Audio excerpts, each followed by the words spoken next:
जय श्री कृष्ण। आइए आज सुनते हैं पद्मिनी एकादशी व्रत कथा।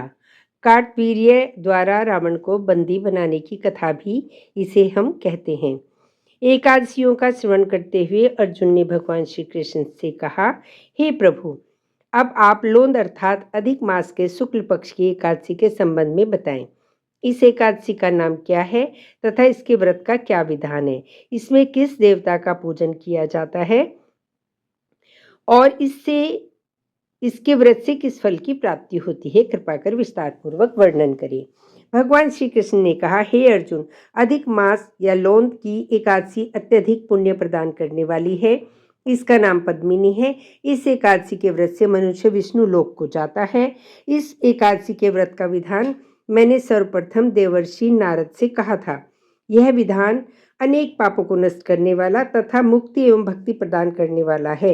इसके फल एवं विधान का ध्यानपूर्वक श्रवण करो। दशमी के दिन व्रत को प्रारंभ करना चाहिए। इस दिन कांसे के पात्र का किसी भी रूप में प्रयोग नहीं करना चाहिए तथा मांस, मसूर, चना, कोदो, शहद, शाक तथा पराया अन्न, इन सभी खाद्यों का त्याग कर देना चाहिए। इस दिन हविष्य भोजन करना चाहिए तथा नमक नहीं ग्रहण करना चाहिए। दशमी की रात्रि को भूमि पर शयन करना चाहिए और ब्रह्मचर्य का पालन करना चाहिए। एकादशी के दिन प्रातः नित्य क्रिया से निवृत्त होकर दातून करनी चाहिए तथा बाहर कुल्ला करके पुण्य क्षेत्र में स्नान करना चाहिए। उस समय गोबर, मृत्तिका, तिल, कुश, आमल की चूर्ण से विधि पूर्वक स्नान करना चाहिए। स्नान करने से पूर्व शरीर पर मिट्टी लगाते हुए उसी से प्रार्थना करनी चाहिए, हे मृत्तिके, मैं तुमको प्रणाम करता हूँ। तुम्हारे स्पर्श से मेरा शरीर पवित्र हो। सभी औषधियों से उत्पन्न हुई तथा पृथ्वी को पवित्र करने वाली तुम मुझे शुद्ध करो। ब्रह्मा के थूक से उत्पन्न होने वाली तुम मेरे शरीर को स्पर्श कर मुझे पवित्र करो। हे शंख चक्र गदाधारी देवों के देव पुंडरीकाक्ष, आप मुझे ध्यान स्नान के लिए आज्ञा दीजिए। तदुपरांत वरुण मंत्र को जप कर पवित्र तीर्थों के अभाव में उनका स्मरण करते हुए किसी तालाब में स्नान करना चाहिए। स्नान करने के उपरांत स्वच्छ एवं सुंदर वस्त्र धारण करके तथा संध्या तर्पण करके मंदिर में जाकर प्रभु का पूजन करना चाहिए। देवी राधा सहित कृष्ण भगवान की तथा देवी पार्वती सहित महादेव जी की स्वर्ण निर्मित मूर्ति का पूजन करें। धान्य के ऊपर मिट्टी या तांबे का कुंभ स्थापित करना चाहिए। इस कुंभ को वस्त्र तथा गंध आदि से अलंकृत करके उसके मुख पर तांबे, रजत अथवा स्वर्ण का पात्र स्थापित करना चाहिए। इस पात्र पर भगवान श्री हरि की मूर्ति स्थापित करके धूप, दीप, नैवेद्य, पुष्प, केसर आदि से उसका पूजन करना चाहिए। तत्पश्चात भगवान के सम्मुख नृत्य व गायन आदि करना चाहिए। उस दिन पतित तथा रजस्वला स्त्री को स्पर्श नहीं करना चाहिए। भक्तजनों के साथ प्रभु के सामने पौराणिक कथा श्रवण करनी चाहिए। अधिक मास यानी लोंद के मास के शुक्ल पक्ष को पद्मिनी एकादशी का व्रत निर्जल रहकर करना चाहिए। यदि मनुष्य में निराहार रहने की शक्ति न हो तो उसे जलपान या अल्पाहार से व्रत करना चाहिए। रात्रि में जागरण करके नृत्य तथा गायन करके प्रभु का स्मरण करते रहना चाहिए। प्रति पहर मनुष्य को भगवान श्री हरि अथवा शंकर जी का पूजन करना चाहिए। प्रथम पहर में भगवान को नारियल, द्वितीय पहर में बिल्व फल, तृतीय पहर में सीताफल तथा चतुर्थ पहर में सुपारी एवं नारंगी अर्पण करनी चाहिए। ऐसा करने से प्रथम पहर में अग्निहोम का, द्वितीय में वाजपेयी यज्ञ, तृतीय में अश्वमेध यज्ञ तथा चतुर्थ में राजसूय यज्ञ का फल प्राप्त होता है। इस व्रत से बढ़कर संसार में कोई यज्ञ, तप, दान या पुण्य नहीं है। एकादशी का व्रत करने वाले मनुष्य को सभी तीर्थों एवं योगों का फल प्राप्त हो जाता है। इस प्रकार से सूर्योदय तक जागरण करना चाहिए तथा स्नान करके ब्राह्मणों को भोजन कराना चाहिए। सभी पदार्थ भगवान की मूर्ति सहित ब्राह्मणों को देने चाहिए। इस प्रकार जो मनुष्य विधान पूर्वक प्रभु का पूजन तथा व्रत करते हैं उनका जन्म सफल हो जाता है तथा वे इहलोक में अनेक सुखों को भोगकर अंत में विष्णु लोक को जाते हैं। हे अर्जुन, मैंने तुम्हें एकादशी व्रत का पूर्ण विधान बता दिया। अब जो पद्मिनी एकादशी का भक्ति पूर्वक व्रत कर चुके हैं उनकी कथा को कहता हूँ, ध्यान पूर्वक श्रवण करो। यह सुंदर कथा महर्षि पुलस्त्य से नारद जी ने कही थी।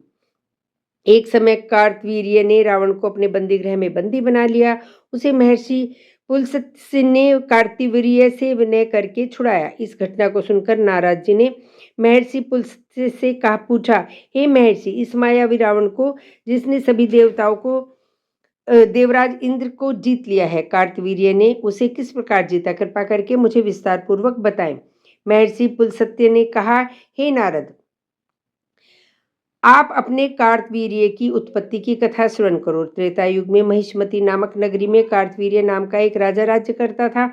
उस राजा की 100 स्त्रियां थीं। उनमें से किसी के भी राज्य का भार संभालने वाला योग्य पुत्र नहीं था। तब राजा ने सम्मानपूर्वक ब्राह्मणों को आमंत्रित किया तथा पुत्र प्राप्ति हेतु यज्ञ करवाए, किंतु सब व्यर्थ रहे। जिस प्रकार दुखी मनुष्य को भोग नीरस प्रतीत होते हैं, उसी प्रकार राजा को भी अपना राज्य पुत्र के बिना दुख में प्रतीत होता था। अंत में वह तप के द्वारा ही सिद्धियों को प्राप्त जानकर तपस्या करने के लिए वन को चला गया। उसकी स्त्री, जो राजा हरिश्चंद्र की पुत्री प्रमदा थी, वस्त्रालंकारों को त्याग कर अपने पति के साथ गंधमादन पर्वत पर चली गई। उस स्थान पर उन लोगों ने 10,000 वर्ष तक तप किया, किंतु सिद्धि प्राप्त न हो सकी। राजा की देह अस्थियों का ढांचा मात्र ही रह गई।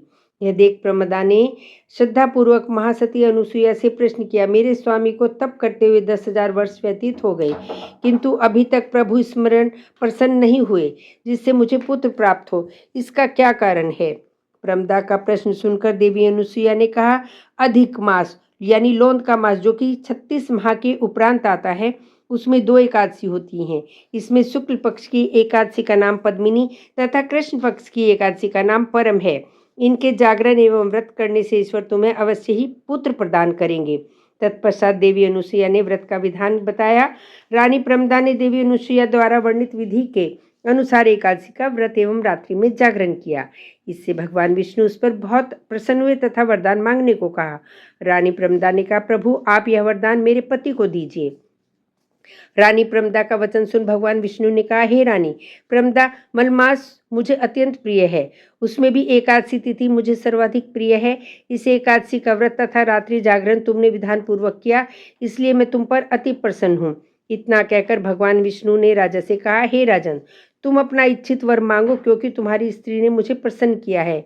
भगवान की अमृतवाणी सुन राजा ने कहा, हे प्रभु, आप मुझे सर्वोत्तम, सभी के द्वारा पूजित तथा आपके अतिरिक्त देव, असुर, मनुष्य आदि से अजय पुत्र प्रदान करें। राजा को इच्छित वर देकर प्रभु अंतर्ध्यान हो गए। तदुपरांत दोनों अपने राज्य को वापस आ गए।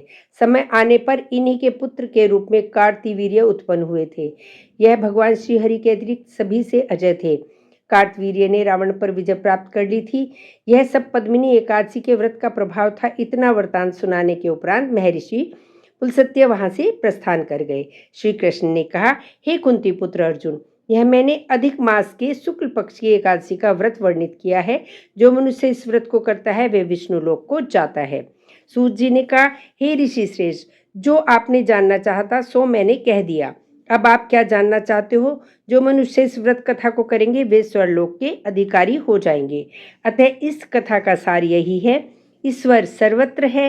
वे दुष्प्राप्य वस्तुओं को भी देने में समर्थ हैं, परंतु प्रभु को प्रसन्न करके अपनी इच्छित वस्तु प्राप्त करने का मार्ग मनुष्य को ज्ञात करना चाहिए।